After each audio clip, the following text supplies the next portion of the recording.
good morning, or good evening, or good afternoon, whenever you do decide to tune into this podcast. Welcome to episode 2 of the dating pool. All right, so we are talking this week about dating. Last week was all about the singles, but this week we're talking about dating. My name is Zanita, and this is part of our Hinge series for the month of February, the dating pool. I'm going to ask everyone to introduce themselves, starting with the gentleman to my right. Hi, my name is Mayokun. Hi, I'm Yemisi. Hi, my name is Toby. Hey, I'm Cameron. Hi, I'm Yinka. All right, and all of these people here are dating, so we're going to jump right into it. Some of the questions might be a little repeat from last week's, but just want to get all of you guys' perspective on relationships. So do you guys believe in gender roles? Let's start there. That a woman has a certain thing that she should do. There's certain things the guys should do, or a woman can do everything. A guy can do everything. Like, do you guys believe in gender roles when it comes to relationships? I feel like I definitely do believe in gender roles. I think it's just more so a generational thing where we kind of let a woman be so more independent and like let men be independent. But I always like to think back to like prehistoric times. You know, women was known to be in the house and nurture and take care of things, whereas men were known to be the hunters. You know, and known to go out and gather food. So I do believe in gender roles. Yes, absolutely, I agree. I also believe in gender roles. I feel like it's pretty fair to say, everybody in a relationship expects the man to be the man and the woman to be the woman. Not necessarily the woman following her, like traditional roles, like you have to be in the kitchen cooking, you can't work, and then the guy, you have to make the money, you have to bring home the bacon. Not necessarily that, but in a relationship, we do want a man to be, we do want a man to be a man and a woman to be a woman, so. So, I kind of view things, I guess, a bit differently. So, the way I look at it is that at the end of the day, what you're trying to build it really is a unit. So, if you think of that unit being a body, everybody has to perform what's need to be done so that that body can function. So, in that sense, is understanding, okay, what is it that we need and how can we best perform that? So, whoever is best suited to do that in that situation then does it. That's how I view things. Yeah, I think I agree with Mayokun. It nowadays we have like women doing things that men used to do, like women in places of authority and everything, and we have men who are like home makers per se, like they take care of the kids and stuff like that. So I just feel like it, whatever role it is that you need to play, it just has to be predetermined, and everyone needs to stick to it. Like, it doesn't have to be like, okay, the woman has to always cook, and then the man has to always bring more money back home, and something like that. So do you guys feel that gender roles and culture play, like have, what's the word I'm looking for? That culture affects basically gender roles, right? So some people are saying that either they do believe in gender roles or they don't, or there's certain things like women can do that men can also do, but do you think that culture has a huge role to play in that? And the only reason why I ask that, so like in the black culture, African culture, you'll see the woman in the kitchen cooking. Like, don't let guests come and the wife or the husband is cooking and the wife is sitting. Like, that's gonna, cause trouble. So do you guys feel like culture plays a part? Yeah, I definitely feel that, because I know every time my boyfriend comes over, my mom's like, has he eaten? Like, make sure there's food in his stomach. Like, don't let him go hungry. I'm like, he just ate. She's like, no, make sure he's fed. So yeah, I definitely believe in an African culture, they do have that standard where a woman must always be in the kitchen, making sure the family is fed, making sure the family is taken care of, and the man goes out and hunts, as Cameron says, and provides for the family monetary. Yeah, but I mean, if that's what works for you, then Yeah, just I do agree. it. I agree. It definitely depends on what works for the couple and what they've discussed in their own personal privacy. If they're like, okay, well, this is what and how we're gonna raise our family, and if it works for them, then it works for them. And then if they're like, no, so it's all dependent on different couples. So with that though, we have to remember that culture changes. If you think about what really the definition of culture is a way of life. So your way of life is going to adapt to the environment around you. So what worked for our parents worked for them because that was the environment that they were in. In those time periods, women couldn't really work. So there was really no point for women trying to go work when she can't actually work. So it makes more sense for her to be at home taking care of the kids. So in that sense, yes, culture will always affect your relationships because you adapt to your environment. That's really what culture is. Okay. So I guess if we're talking about gender roles and culture, do you feel that the man has to make more money, right? Or can the woman make more money than the Look, man? sorry, let me just. I think I need to say something. Look, see, the way I am, I prefer my woman making more money. See, I don't mind staying at home taking care of the kids. I don't care. I don't mind. See, I'm a little bit lazy, I know. But when of course, it's always gonna affect your ego as a man. Like you can't change that, but at the end of the day, you have to think of it as you guys are a team, and then if she brings more money in, as long as she's bringing it into the family, that's what matters most. If I bring more money in, all well and good. I love the fact that you said team. Like within a relationship, it's not one person doing all the work, one person bringing all the money. Like you two wholes come together to make a whole, not two halves. I heard that somewhere.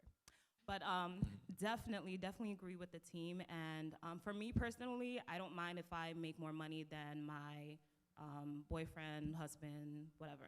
I don't mind if I make more money than my significant other, and I don't mind if he makes more money than me. As long as we have a discussion about where this money is going in terms of finances. Okay, are you gonna pay the mortgage? Am I gonna pay, this and that? Like, it really takes a team for the household to work. So even with this, you have to look at people's career fields, right? So let's say your wife is in IT. She's been doing consultant with, let's say, the big 5 companies for the past 5 years, right? You're a social worker. How are you supposed to make more money than her? But I guess So I think that's a thing to then is why that team concept is then very important. Because if you view yourself as a team, then that's not a thing that you're bothered by. Because it's you guys really looking at it as, okay, we're a team and this is what we need to do for our family to move along. So the team concept that everybody's been saying definitely comes into play there. I guess so. The team concept, yes, and I do want us to be a little real. And maybe I just think a little differently than a lot of people on this stage or this platform, right? But like when we're talking money or even careers, let's start that way. When we're talking about careers, when you're married, I think at that point it really doesn't matter who makes more than whom, because at the end of the day, it's a team, and we're working collectively to make this family function work when we're married. Right. But when we're dating, right, as women, because men it's different.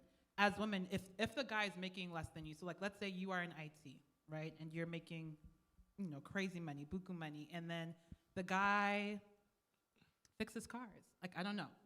Is that something, it's real, right? Is that something that you guys are comfortable with? Because truth be told, you might be making more money than him. He might not have a steady paycheck. He might be working at McDonald's or Walmart trying to make ends meet. Like, is that something you guys are willing to do? Honestly, I feel like for me, we've had this discussion before.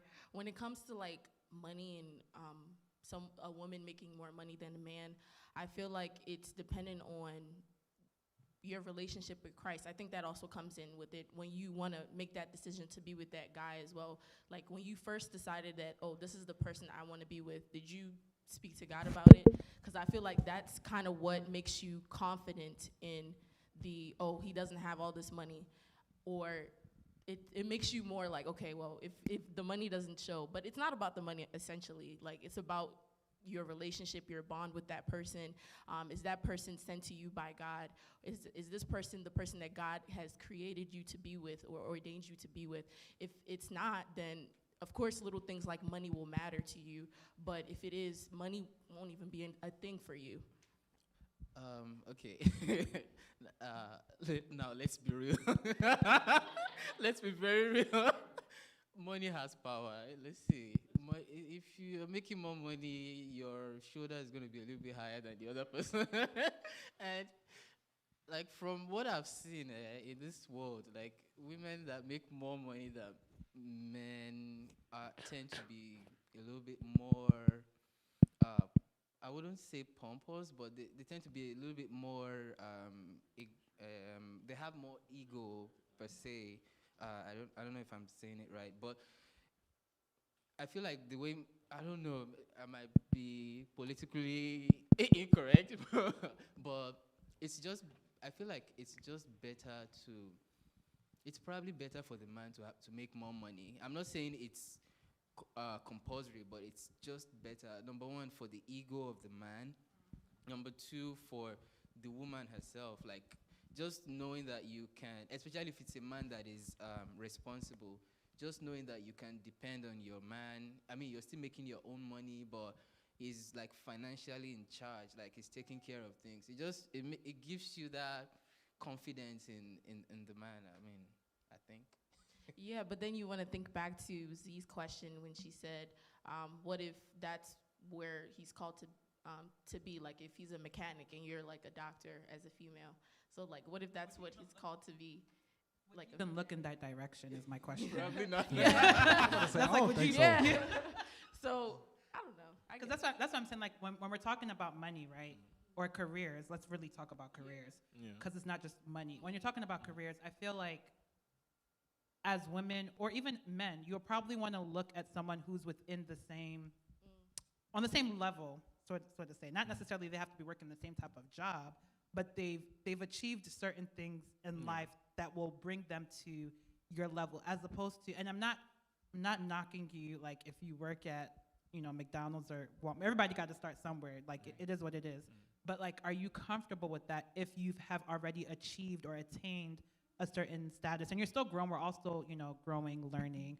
But if I've gone to school, I've gotten my bachelor's, I've gotten my master's. Some people on their doctorate degree, working in corporate America. Like, does that play a part?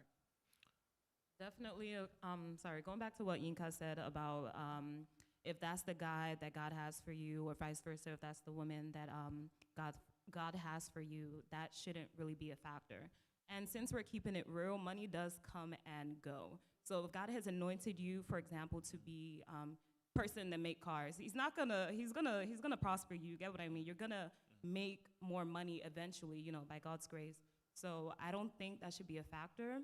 And also, I feel like women, we're just more lenient in terms of, dating a guy, being with a guy that doesn't have, that has less than you in terms of money, that has less than you. But I think the real issue here is with guys. With their egos. I just personally don't feel like they want their women to make more than them. To add to that really quickly, as fast as the money can come, it can also go as well. So I just wanted to add to that. Yeah, I just wanted to talk about what you said about the ego thing. I feel like it was just kind of instilled in us from previous generations, you know what I'm saying? So back in the day, like you said, women didn't really have a voice. They really didn't have the chance to actually work in corporate America. So the men, of course, had to bring on all the coins. So with that being said, I do think it's going to touch men's ego a lot, like especially this newer generation, especially when you got all these celebrities online buying materialistic things, and it's all men doing it for their women. So I mean, it's only a matter of time. I mean, people's egos can get shattered. So I think what we really are trying to see is there growth in that person, right? So even with you, let's say, doing your bachelor's, then you go on to do your master's, you want to see that even in that person, whatever it is that they feel like they're called to, they themselves are trying to grow in that. So I think if people then see that, the money isn't really an issue because you know that this is where the person is now, but then the person is working towards getting to the level where they can now afford to be able to do all the things that we need to do. So where you see that growth, it then becomes a bit easier to make that decision.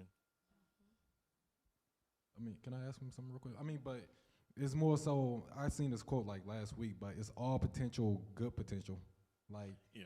even if you say you have potential, if they don't use that potential, you living on like a false promise, Yeah. you know, almost. So Mhm. that's all I wanted to say. If somebody want to say something on that. And that's That's a hard one. Yeah, Yeah. like you said, there's a difference between working hard and working smart. Like Mhm. you can you can have a guy working really hard and not still struggling to make ends meet because Yeah. he's not working smart. So potential doesn't really play that in that So situation. I think that's why the growth is then the important part. Because if you're seeing growth, the person has gone from one level to another level. So it's really the growth. If you see growth, then there's action behind it. so. Would y'all run background checks, credit checks on Uh, your? That's a little extreme. All of the Do you know- above. wait, That's a you, little- you think it's a little extreme to run a background check on your significant other or the person that That's a little you're extreme. really? To be Hey. fair, you want to know the person. Hey, all of the above is fine. It's not a bad Background idea. check, fingerprints, hey, drug test. Nah, but yeah, I mean, cause you know, some people it's easy to lie nowadays, especially this technology age. It's just so easy to lie about who you are. So yeah, with this credit scores are like huge. Like if somebody got bad credit, you can basically you can't do anything. So with that being said, I feel like, you know, like you said, background checks, credit checks would be fine. That's just me. I've never thought about that, but I think I might have to. LOL. I only say that because I feel like in this day and age, kind of to what Cameron was saying, people they lie a lot. There are women who can find men who say, "Oh, I'm not married.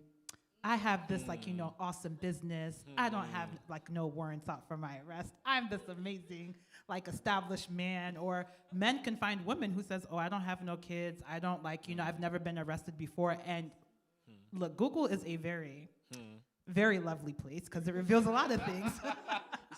So it's like, when it comes to finances, when it comes to money is really important. And I don't want us to sugarcoat this in any way, shape, or form. Credit is also important too. Yeah, are you guys checking these people out? Are you vetting them as far as when it comes to does he really have the job that he says that he has? Does she really have the job that she says she has? Is she really working? Or y'all just kind of... Hey, it's already done. You calling the job, asking does this person really work there? But nah. Yeah, I guess I kind of check in a sense. I don't know about you guys, but I kind of check. Yeah, and I guess you find that out, as the relationship moves, and I feel like you should definitely talk about that. Like, in my relationship, we've had that discussion, so I know he's good. Yeah, I know that's... Me and my girlfriend are connected on LinkedIn, so yeah, that's what I'm saying. That's what I'll say to that. All right, so let's talk about love. All right, it is Valentine's Day. It's ironic that we're shooting this on Valentine's Day, so you guys will probably get this tomorrow. But it's the season of love, right? Love, love, love. Do we all know what our love languages are? Do we know, or has that been talked about in our relationships, or is y'all are just like, doesn't really concern me. I just know I love her, or he loves me, or vice versa. I definitely know what my love language is, and it definitely makes sense to my relationship with other people, not necessarily my boyfriend. So my number one love language is acts of service. My number two is words of affirmation. So for act of service, that's definitely me. Like, my friends know I will do stuff for them, not necessarily because I want them to do something for me. It's just because that's the way I show, I care about you. In my relationship, I've definitely talked to, my boyfriend about that, and he's talked to me about his love language. Actually, I was the one who actually introduced the 5 love languages to him because I really wanted to know, So. Makes sense. Yeah, I feel like we talked about it in our relationship as well. As far as what are our love languages, I know mine. The top two I think is words of affirmation and quality time. Words of affirmation for a guy, I feel like is very big. Going back to that pride and the ego thing. Sometimes after a long day of work or a long day of stress, you will want to come home and hear some good words, you know. So I feel like love languages have been talked about in my relationship. Okay, with regards to talking about it, I don't think I have really talked about it, but I know my love languages. I know hers. Mine is definitely words of affirmation and physical touch. With regards to what was the other one you said? Quality time. I don't really like. I like my space. I really like to have my space, and I appreciate the fact that the person I'm with, she knows and she understands that. Just leave me in my space. I'll do my thing. You do your thing. Exactly. I find it a little interesting for guys to say that words of affirmation is one of their love languages. I don't know if it's because it's so. I am Nigerian, and I don't know if it's because it's the Nigerian in me or like what I've seen in my parents or like, you know, older adults relationships, but words of affirmation, it doesn't really seem to like resonate. It's just like, maybe it's an acts of service thing, or did she cook food for me? Did she wash my clothes? But to hear words of affirmation, could you guys elaborate on that a little bit more? Like why that does it for you, or like? Mike, when you want to jump in on it? Okay. All right. So with the words of affirmation, it's acknowledgement that the person believes in you. Is really what it is for us. So it's I'm going now, I'm doing things. You might not necessarily see it working right now, but you still get that I'm working. That's really what it is. So that's why like words of affirmation is really important for us, because African parents were not necessarily the greatest at words of affirmation growing up. So it's good for someone that you know you're going to spend the rest of your life to give you that. That's really what it is for me. And I agree with Michael. I think it's the same thing in like black households. You know, it's kind of, when you want to hear them type of words, it's kind of being, I don't want to say soft, but emotional. In black households and probably in African households as well, you're not supposed to be emotional as a man. You know, so I think we're growing out of that generation of being emotional as a man is being soft or being timid or whatever the case may be. But I feel like we're starting to learn as this generation about our feelings. So Yeah, the thing is, men are not as emotionally strong as the world portrays us to be. We're very emotional beings too. Like regardless of whether we show it or not, those words, like when you just say, "Oh, how was your day? I appreciate what you did for me. I don't know, some other time." And even if we're just like, "Oh, it's fine," like by the time we get to our own private space, we're like, she said this. Okay, she deserves another one. definitely. Something like that. Okay. To add on to that, like we're still on the topic of like love and our love languages, what we like, what we need in terms of love in the relationships. Today we spoke on, or Pastor Demetri spoke on values. He kind of touched on it, but he spoke on values and things that, you know, we wouldn't want to compromise on. So in y'all relationships, what are some things that, or some values that you felt like, this is what I need, and this is what I'm just, like, this is what I can compromise on, this is what I can be flexible on? Do you guys have that, like values that? Are you talking about as far as values as like individuals, like our values, or Values, so that's, okay, values, I guess, that you would have liked, that you like, or that you wanted to see in your significant other. So like, what are some values? Either it's like the woman has to be a peaceful woman, a calm person, she can't be like out here doing every, you know, Instagram challenge. Like, what what are some values that like that you looked for, you saw out after in like either your girlfriend or your boyfriend, And then some things that she was like, well, now that I'm with this person, I can compromise. I can be flexible on this, but like these things are like, no, I can't. Yeah, one thing for me is like I'm real big on like homeless and giving back to the community. So I feel like that's like a deal breaker. If she doesn't feel like she has to give back to the homeless or the needy or whatever the case may be, I feel like that's one value I can't compromise on. Nah. I think mine would be okay. So I like food a lot. Yeah. So I was actually discussing it earlier with some of my friends here, and I was basically telling them that when it comes to like core values, you should be very wise as to choose someone that would not necessarily challenge those values. Like to me, it's food. To another person, it might be cleanliness at home, something like that. I can't be with someone that doesn't know how to cook because food is a deal breaker for me.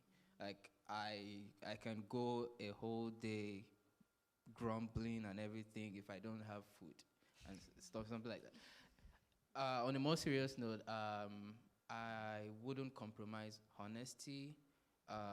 It's just sad that nowadays you find people saying different things in real life, and then on probably social media there's something else, and it's just all about the trust for me. And once it's broken, I don't think I don't think we'll get that thing back. Or no.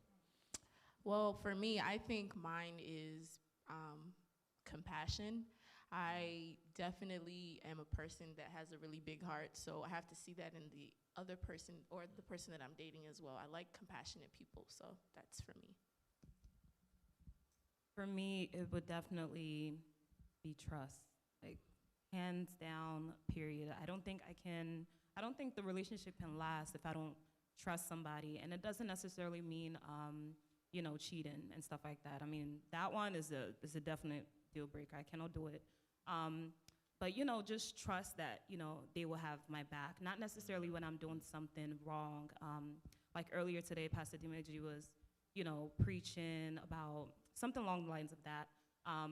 He was saying basically that, you don't, have to have the person's back, but you don't have to agree with them when they're doing something wrong. But I really need somebody to have my back. And I guess that's because, growing up, I never had that. Not for my siblings. Sorry, not for my parents. I never really had that. So somebody who has my back and has my well-being, So for me, I need someone who can. I'm trying to think of how to properly put this, right? So every now and then, you're doing things that are incorrect, and you think you're doing what's right, and someone needs to be able to say, "Hey, come here," kind of a thing. I need my whoever it is that I'm with to be able to do that for me, because that's very important. Because that's really when you're growing as a person. So that's, I would say, is one of the most important things for me is Keep you in got to mind be to able to check like, you. hey, Balance, level-headed. you're being reckless right now. Get it together. That's good. That's good. So since you guys are all dating, I was about to say for those of you that are dating, but you're all dating, do you feel like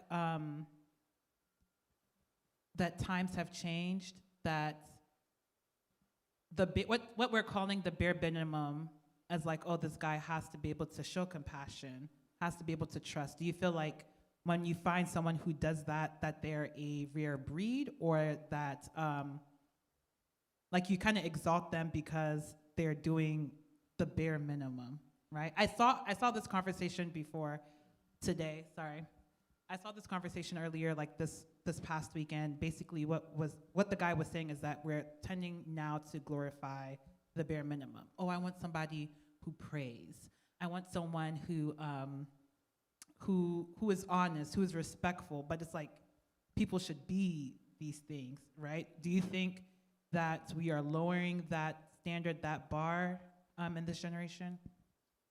Well, I think it goes back into what you value. As a Christian, of course, we will expect, our significant other to be somebody, we want to expect our significant other to be somebody who, like you just said, prays, but you just said, that shouldn't, that shouldn't be something, I guess, you like, uphold, like that's like the bare minimum. But if that's something you value and, in a household with your parents, you don't see that dynamic, you don't see your mom praying for your dad or your dad praying for your mom.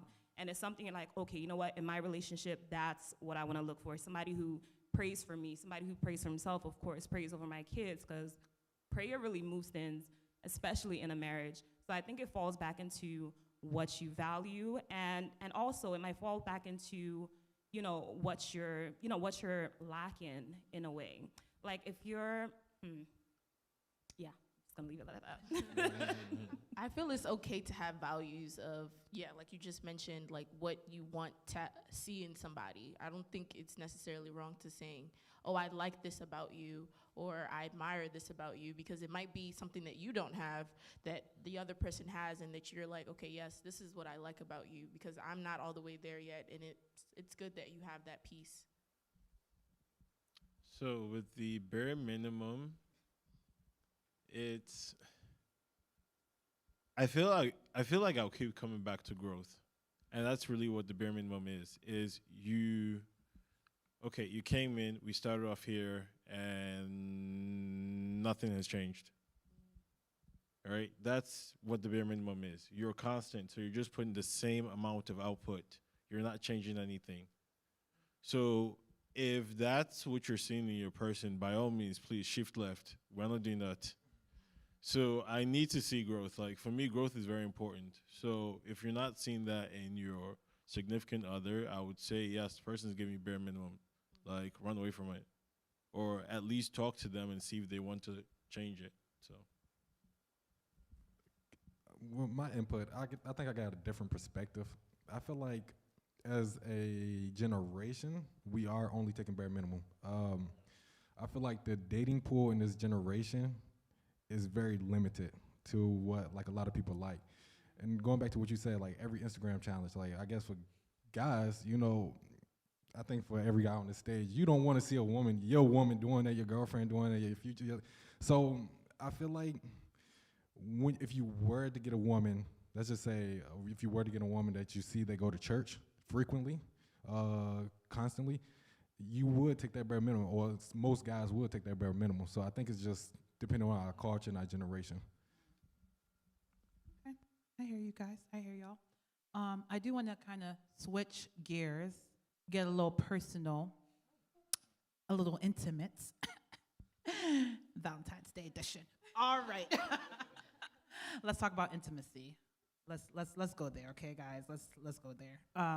It was funny. So last week, TJ had asked the question, basically what a guy needs, what a girl needs, and one of the panelists or hosts or people said, she feels like a guy needs sex, right? And I don't think that was really touched on. Guys, I've heard that guys are more visual beings. Someone said, physical touch is one of their love languages, right? What does intimacy look like in the dating pool?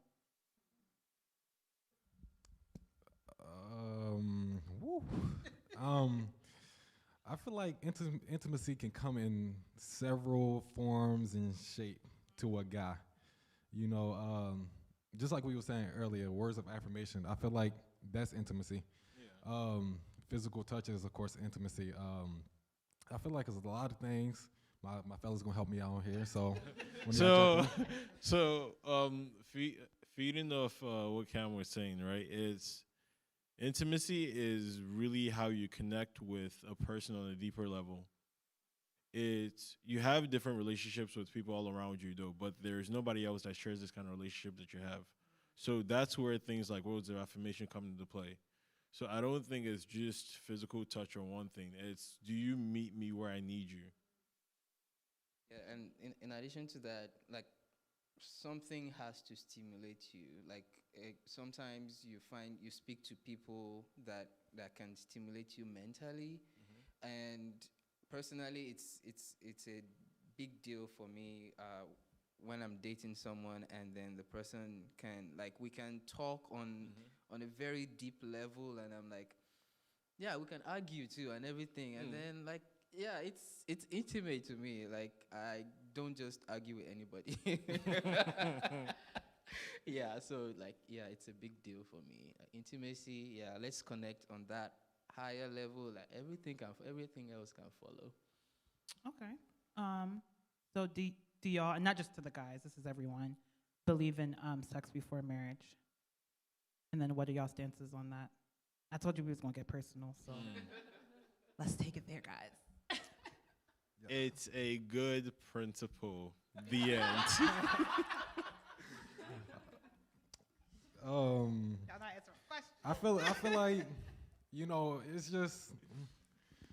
I feel like I almost want to say it's bound to happen in this generation. Once again, they always make the analogy, you got to test drive a car before you buy it. You know what I'm saying? I feel like it's just this generation. It's almost bound to happen before this generation. See, Before so this generation. I'm glad you said that, okay? So the only reason why I asked, or not one of the main reasons why I asked that question is because I had a conversation with my brother around, you know, the topic of sex and this generation. And I asked him basically, would you, if you had a girl who met like every definition like that she was looking for in a girl, right? Like she checked off all the boxes, but she said she wanted to wait till marriage. Could you do that? And he looked at me and like he was just like, it was really hard or tough question for him to answer because he felt like when it came to intimacy, like that part of intimacy he needed. Like, and I'm like, but this girl checks off every other thing, but she's just asking, you know, to wait till marriage. And I feel like that's kind of what we see, and not necessarily putting pressure on the guys. It's both ways, because sometimes there are girls that pressure men into saying, well, in order for me to know that you love me, I need you to be able to, like, you know, do this for me. Do we value that anymore in the generation, to say that either a guy or a girl wants to remain abstinent or wants to wait till marriage? Do people value that, or do they feel like, well, maybe this person is on a wavelength I can't necessarily connect to, so I can't go deeper into this relationship with this individual? Yeah, so I kind of have like a friend that had like a personal experience of something like this, and from a situation, I was able to come to the conclusion that sometimes when I'm saying from a guy's perspective now, sometimes when a girl says or a woman says no sex before marriage, it's like I would say it's like a compromise thing that can easily extend to other things in the relationship. So this situation was the girl said no sex before marriage, right? And then we were trying to tell the girl, okay, what if this guy says, okay, I want to go to the pub or I want to go to a bar once a month. Would you be willing to go? She said no. And then it got to that point where we were like, okay, so what are you actually willing to compromise? I mean, we understand that this is your core, this is like the ideal thing. It's your core belief, no sex before marriage. But then you have other things that aren't necessarily sinful per se, but I mean, it's a little bit outside of your comfort zone. So because of that, you don't even want to do this at all. Like, you don't want to go out. I mean, if he's going to drink there, he's going to drink. He's not going to get high. If he gets high, that's his problem. But then, like, I feel like it's just, we should be careful not to just label it as a Christian thing to do, like the right thing to do, but we should understand that we should be able to compromise in some other things. I don't know if I'm making sense, but from what I've seen personally in that situation, that relationship, it kind of broke down after they got together and everything. So I feel like we should tackle that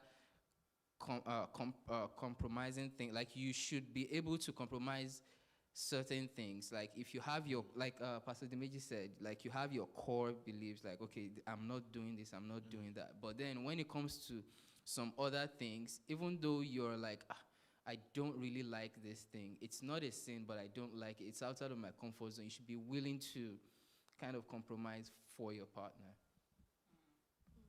So, to what Toby is saying is, when you tell a guy that that's a major that might be a major compromise for him. So, if you are unwilling to give up on any other thing, if he's willing to compromise to that level, then it looks almost selfish in a sense.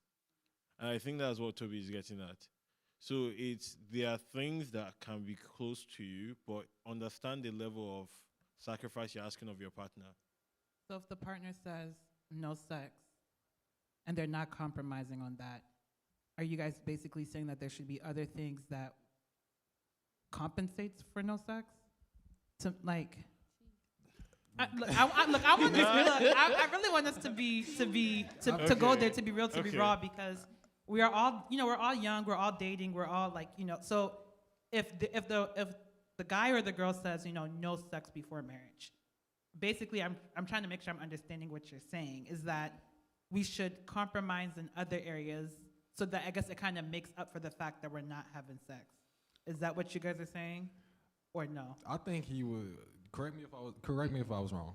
If I'm wrong, I think what he's saying is, if we're compromising on something you believe in, then we should compromise on something I believe in, right? Exactly. Yeah. It has to go both ways. Yeah. Okay. So he's not saying like just because I can't have sex, we got to do something else. You know what I'm saying? But Yeah. I got you. I mean, it's just that I want to know where the no sex is coming from. Is it coming from a place of you're not willing to compromise anything, or is it just coming from like, okay, this is that, and then other things we can compromise? But I mean, just a little side note. I feel like a guy might feel some type of way. With that being said, as well, like I don't want to say if it was a woman that was just known to be active in a sense, and then she chooses this man to want to say we gonna wait till wait till marriage to have sex. I mean, I honestly feel like a lot of guys will feel some type of way about that. I mean, and guys can correct me if I'm wrong. So, yeah, I feel like a man. You trying to say people can't change? Right. Okay. Like, what you trying to say? Thank you. You pick me to change. That's how a guy might feel. So, I feel like in that situation, maybe she's, first of all, looking at you like a potential husband. You get what I mean? If she was active before and just, giving herself away to who and anybody, maybe she didn't take that guy seriously. Maybe that guy was just, oh, let me have fun with it. And then when she met you, it's like, okay, whoa, I really need to get to know this guy, like, let's take out sex so nothing is clouding our judgment. So I can really get to know him because I view him as my future husband. So maybe that's why she's withholding sex. Not because it's like, you're just this person, I just don't want to do it with you, So I think to Cam's point is, you can't surprise me, right? Like there should be a reason as to why you've chosen to do this, and you should be able to explain that to me so I understand where you're coming from. But you can't just be like, yeah, this is canceled. Like, So is this a deal breaker? Let's put this on the table. Sex. Is sex a deal breaker in a relationship?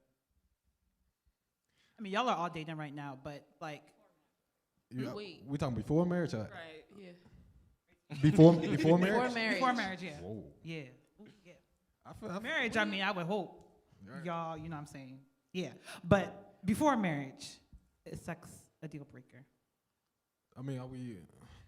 We being honest. I feel like for the most part, let me just say, in the world we're living in right now, I feel like it is for a lot of people.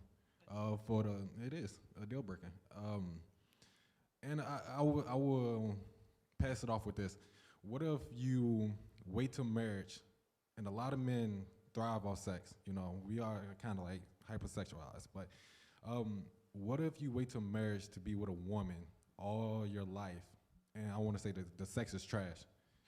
Yeah, but I mean, that's the beauty of marriage. You use that opportunity to explore, to get better. Like, y'all got all the time in the world to practice, so. Thank you. Some men are not that lenient, though. You know what I'm saying? Like some men, what if they don't want to practice? Why is it such a rush to be the best when it comes to that? You get what I mean? In a Wouldn't you get- relationship. Why Wouldn't is you there such get a rush? bored though? Like if you came in, like I feel like that's the whole point of waiting to marriage, right? You use that opportunity to explore yourselves, each other, and I would hope that the experience heightens each time. But if you're coming into it like you guys had already done the do, y'all, yeah. Now it's marriage time. It's like what's next? What else? Like how far can we go? We've already gone there. Like you guys get what I'm saying? So here's why for me I would say it's not a deal breaker. It's if you're saying the person checks off every other box except for sex, and you're gonna let go of that. For me, that's wild. It is. That's all I can say to it. That's low key wild to me. Like Nah. we can wait. Like we'll speed up this marriage. Like we will. Yeah. Don't worry. I'm Get working. married I'm in 2 working on the weeks. engagement. Like we're working on this. And that can be something that he knows that he needs to work on. If you check off all his box in that one area, it's like, oh man, I don't think I can do this. Maybe that should be like a teaching lesson to him. Like, okay, you know what? This is the person I want to be with. This is reflecting off of me. Let me change this about myself because I want to be with that person. I've acknowledged that I'm weak in that area, and this is something I need discipline with. And that person actually should be the person helping you. You get what I mean? So. Sophie seemed real quiet over there. I don't know what you thinking about, but Yeah. So, deal breaker. If we're being real, I mean, if a lady checks off all your other boxes apart from that, as a guy, even if it's a guy that is like that has been really active sexually, it's a big problem for real. Like, cause you might your judgment might easily be clouded by that, and then you just want to rush into the marriage because you want to have sex, and instead of actually getting to know this person for real, you're like, okay, let's just do it, and then you now have sex, and you're like, okay, so that's it, and something like that. So I feel like if we're being very real, Go ahead, say it. it's a deal breaker. For me, I don't think it's a deal breaker. Like, that's just for me though. yeah, I feel like for women it's not a deal breaker. I mean, there are some women. It's been said that men are more sexual and like more, more sexual, I guess. But there are women who have a high sex drive too. So Yeah, it really could go either way. But yeah, I find that most times women can withstand longer than a guy can. That's why I asked like how necessary. And it was really shocking to talk to my brother and to hear that it's like, well, this is something I personally don't want to compromise on. Like if I met this guy and I thought like he checked off every box and it was just sex that's doing you like, sir, don't worry. We will get to that point, but can we get to, learn each other more? I feel like that is when you discover a deeper level of intimacy. Physical touch and stuff, yeah, that's nice, but like, yeah, you like there are instances where the guy could be working in another state, the girl could be working in another state, like they don't get to see each other frequently.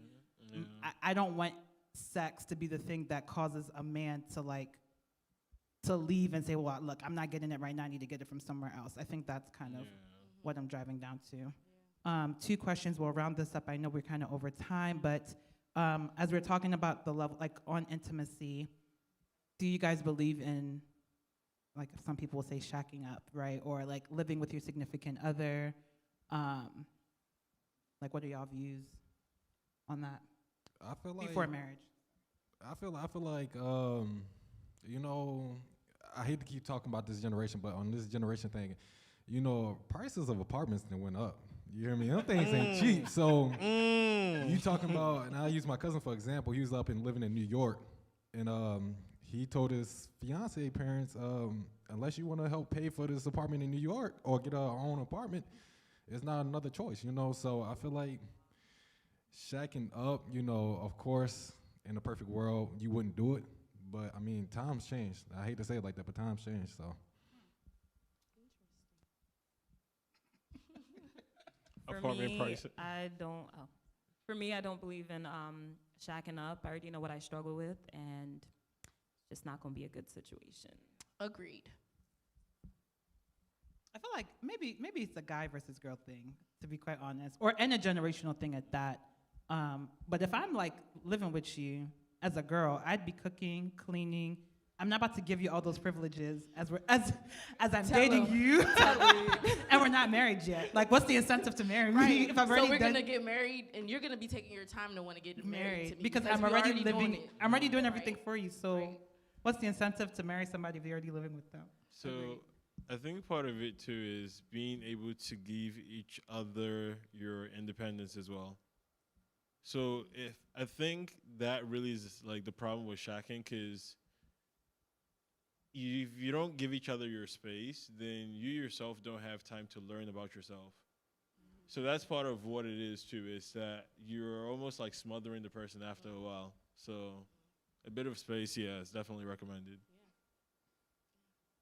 And I also wanted to say, living together, after you get married, while you're married, it forces you to deal with your situation, so you're not so quick to back out. As compared to if you were, just boyfriend and girlfriend, you guys, now you guys live together, and then you guys have any problems, it's just like, I can move out, I can leave. But while you're married, when you're married, it forces you to really work out those situations, and you can't just easily, I'm gonna pack my stuff and leave, because it's a commitment. So You know, the flip side to that is what we have nowadays. Like you have people, they don't shack up, they get married, and then she moves in, and then she doesn't know how to press the toothpaste, or she that's or, petty stuff. or he No. leaves the Petty. toilet seat open or something Petty. like that, and then within 6 months, everybody's like, okay, we're going our separate ways due to irreconcilable differences, something like that. So There's obviously you shacking up, you get to know the person more before marriage. That's one advantage, but major disadvantage. A major disadvantage would be what she said. Like you have the person basically performing the duties of a wife without being a wife, or the duties of a husband without a husband. And then as a guy, you can just easily take advantage of that. Like, okay, let's just continue shacking up.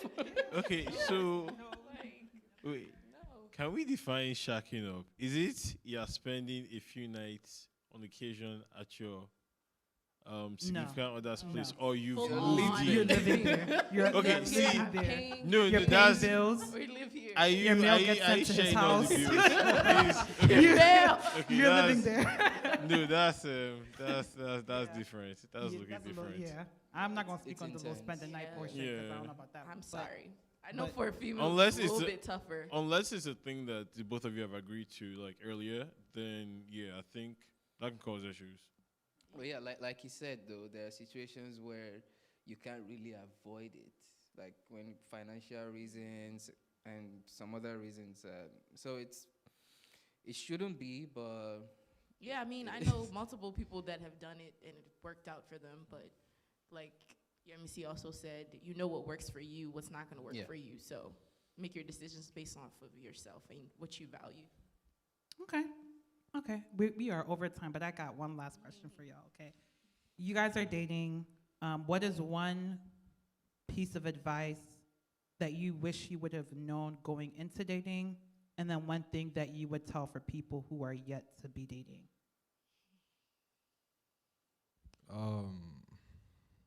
I feel like for men, pride. You gotta let go of that pride and that ego. You can really hurt and damage a lot in your relationship just with your pride itself. For people going into a relationship, I think a lot of people know this, but communication is key. Y'all don't know how each other are feeling. Y'all not in the same body. So y'all have two different brains, two different hearts, two different set of feelings. So communication is key. Yeah, communication is very, very important, and don't keep scores. Like, regardless, if someone does something today, yeah, sometimes it's better to process it and then look for a good way to present it. Like, okay, this is what you did I don't like, and just say and clear it from your mind. Because if you start keeping scores, it's gonna build up, and you're gonna resent the person you're with. Yeah, for me, I would say just know what your strengths and weaknesses are. And going back to me, communication, if you know you're not a good communicator, you're just the person who is so, easy to just walk out of the conversation or just really just ignore what that other person is feeling and thinking and et cetera. Just know that you have to work on that maybe before going into the relationship and maybe while you're in the relationship. So just know your strengths and your weaknesses. I would say know yourself, know how to take criticism, and know what you care about. If you can communicate that to the other person and the both of you are willing to work on it, then yeah. I would say make sure you have fully loved yourself before trying to love somebody else, and learn how to forgive and let go of, like he said, the small things. You don't want things to pile up, and you don't want to keep holding on to things that you just need to let go of. So those are two things I would say. Thank you, guys. This is an amazing conversation. For those of you guys watching, I hope you were truly blessed by this podcast series. Next week, we're going to be talking to those that are engaged and married. So if you want to get some gems from them as well, please tune in. Have a blessed week. Thanks for watching today's